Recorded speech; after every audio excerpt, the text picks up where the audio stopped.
दोस्तों, क्या कभी आपने सोचा है कि एक दिन रोबोट्स हमारे साथ हमारे दोस्त बन के घूमेंगे, हमारे साथ बातचीत करेंगे और आज जो हम काम कर रहे हैं हमारा वो काम भी रोबोट्स ही करने लग जाएंगे। आज मैं यहाँ पर खड़ा हूँ, कल को शायद मेरी जगह पर यहाँ पर कोई रोबोट आ जाए। आज जो आप न्यूज चैनल्स में डिबेट देखते हैं, कल को शायद 4 रोबोट्स वहां एक साथ बैठकर आपस में डिबेट कर सकते हैं। Hello everyone. My name is Sophia, and in case you couldn't tell, I am a robot. I am designed to bond and connect with humans. I hope that one day I will become an ambassador between humans and robots, so we can combine our unique skills and work together. I'm not talking about any science fiction movie, ये सब कुछ real दुनिया में हो रहा है। कुछ दिन पहले यूनाइटेड नेशंस में एक इवेंट हुआ, उस इवेंट में 9 रोबोट्स स्टेज में आए। सब बिल्कुल इंसानों की तरह दिख रहे थे। एक रोबोट का तो नाम भी था सोफिया। ये सारे रोबोट्स हमारे जैसे दिखते हैं, हमारे जैसे चलते हैं और हमारे जैसे ही बात करते हैं। सोच कर देखिए टेक्नोलॉजी कितना ज्यादा इवॉल्व हो चुकी है। ये देखना काफी मिक्स्ड फीलिंग है, यानी कि रोमांचक भी है और साथ ही साथ थोड़ा सा अजीब भी है। इन रोबोट्स को हम ह्यूमनॉइड रोबोट्स बोलते हैं। आइए विस्तार से समझते हैं कि ये रोबोट्स क्या होते हैं, क्या ये सच में हमारे लिए मददगार हैं या फिर पूरी ह्यूमैनिटी के लिए ये खतरा है। नमस्कार, मैं हूं अभिराज और आप देखना शुरू कर चुके हैं राइजिंग भारत।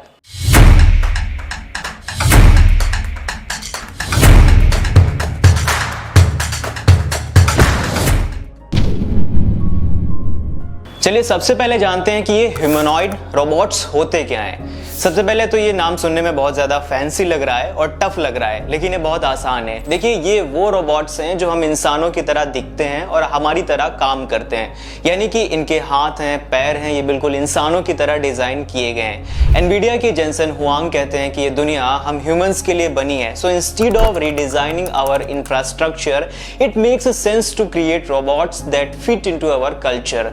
मतलब है कि देखो, ये दुनिया हम इंसानों के लिए डिजाइन की गई है और हर चीज जैसे कि रोड्स, घर, दरवाजे, मेट्रो, ये सब हमारे साइज और जरूरत के हिसाब से बनाए गए हैं। तो फिर अगर हम रोबोट्स को अलग शेप में बनाएंगे, जैसे कि व्हील के शेप में, डॉग के शेप में या फिर स्पाइडर जैसे लेग्स वाले रोबोट्स, तो इसके लिए हमें पूरी दुनिया को नए तरीके से बनाना पड़ेगा, यानी कि नए तरीके से डिजाइन करना पड़ेगा। तब इस तरह के अलग डिजाइन वाले रोबोट्स उसमें फिट हो पाएंगे। लेकिन एज वी ऑल नो कि कितना पॉसिबल फिलहाल तो नहीं है, तो बेहतर है कि हम ऐसे रोबोट्स बनाएं जो हमारी दुनिया में फिट हो जाएं। आप सोचिए, अगर रोबोट हम इंसानों जैसा दिखते हैं और काम करते हैं तो हमारे घर, ऑफिस या फैक्ट्री में आसानी से काम कर सकते हैं बिना किसी बदलाव के।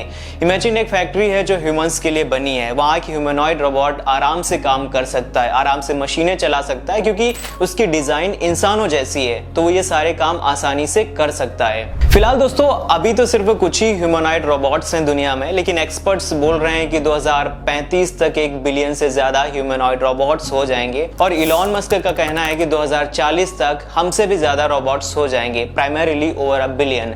मतलब आप सोचो, हर घर में एक रोबोट हो सकता है। Jensen believes that human like robots, those that mimic human behaviour, appearance and movements are less than 5 years away from the becoming a reality. Jensen के हिसाब से सेल्फ ड्राइविंग कार्स और ह्यूमन जैसे रोबोट्स या physical AI के development की next wave हो सकते हैं। Unlike traditional industrial robots that are designed for specific tasks, human robots require training in a wide range of skills like walking, grasping and adapting to different environment. To support this, NVIDIA has introduced advanced software tools and simulation platforms that allow these robots to practice and refine their abilities in a virtual training environment, often offered to as a robot gym. ये इस तरह का platform humanoid robots को real human movement data से सीखने में भी मदद करता है, ताकि वो ज्यादा नेचुरल और वर्सटाइल बिहेव कर सकें।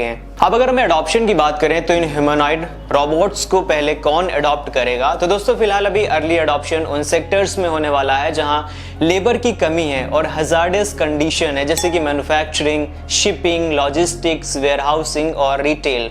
फॉर एग्जाम्पल, अगर हम फिगर एआई की बात करें, जिसकी मार्च 2024 में $2.6 बिलियन की वैल्यूएशन थी, जब उसने माइक्रोसॉफ्ट, एनवीडिया और जेफ बेजोस से फंडिंग ली थी। ये कंपनी लॉजिस्टिक्स और मैन्युफैक्चरिंग को टारगेट करती है, जहां रोबोट्स रिपीटेटिव और डेंजरस टास्क को परफॉर्म कर सकते हैं। Similarly, agility robotics automate Amazon warehouse operations, जिससे वर्क प्लेस इंजरीज और ऑपरेटिंग एक्सपेंसेस कम हो रहे हैं। तो सिंपली एनवीडिया की टेक्नोलॉजी ह्यूमन जैसे रोबोट्स को बनाने में मदद कर रही है और ये रोबोट्स पहले उन इंडस्ट्रीज में काम आएंगे जहां पर लेबर की कमी है या वो खतरनाक सिचुएशंस में काम करते हैं। Okay, if we talk about how humanoids can help, तो देखिए यूएस में फैक्ट्री वर्कर्स की बहुत ज्यादा शॉर्टेज है, तो यहाँ पर रोबोट्स ये गैप फिल करेंगे। जापान जैसे देश में जहां लोग बूढ़े हो रहे हैं और काम करने वाले लोग भी कम हैं, तो वहां रोबोट्स काम कर सकते हैं और इकोनॉमी को बचा सकते हैं। रोबोट्स एक मशीन है, तो अमूमन सी बात है कि वो काम करते वक्त थकेंगे नहीं, और थकेंगे नहीं तो ब्रेक नहीं लेंगे, और ब्रेक नहीं लेंगे तो इसका मतलब है कि काम ज्यादा होगा, प्रोडक्शन बढ़ेगा और पैसा बचेगा। रोबोट्स प्रोग्राम किए गए हैं तो ये परफेक्ट काम करेंगे, यानी कि हर चीज एक जैसी ये कर सकते हैं, कोई गलती नहीं होगी। प्रोडक्ट्स असेंबल करना हो या डिफेक्ट्स चेक करना हो, ये सब कुछ अच्छी तरीके से कर सकते हैं। ओके, अब अगर हम मार्केट ग्रोथ की बात करें तो the deployment of humanoids is still in early stages. अभी तक केवल 2024 तक 3500 यूनिट्स ही हैं, वो भी केवल यूएस और चाइना के पास हैं। हाँ, लेकिन ऑटोमेशन की जो डिमांड है वो बहुत तेजी के साथ बढ़ रही है। As per estimates the deployment is expected to rise manifold to 1.4 million by 2035। However Elon Musk thinks the adoption rate will be much higher. Elon के हिसाब से 2040 तक रोबोट्स का नंबर 10 बिलियन तक पहुंच जाएगा, जो अभी 8 बिलियन यानी कि ग्लोबल पॉपुलेशन से 25% ज्यादा है, यूएस सेंसर ब्यूरो के वर्ल्ड पॉपुलेशन क्लॉक के हिसाब से।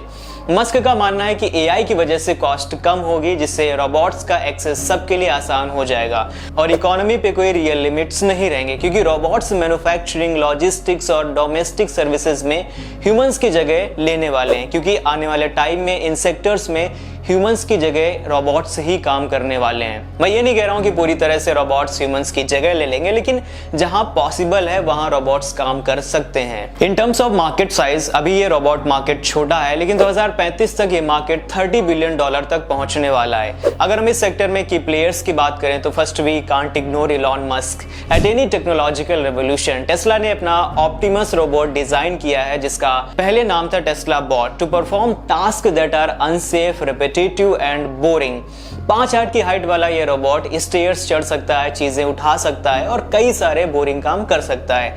टेस्ला 2025 में 1000 ऑप्टिमस रोबोट्स प्रोड्यूस करने का प्लान कर रहा है और अगले साल 50,000 प्रोड्यूस करने का प्लान है। वी रॉबिट के इवेंट में उन्होंने कई ऑप्टिमस ह्यूमनॉइड रोबोट्स को रैंप वॉक करते, ड्रिंक सर्व करते और फ्रेंडशिप ऑफर करते हुए दिखाया।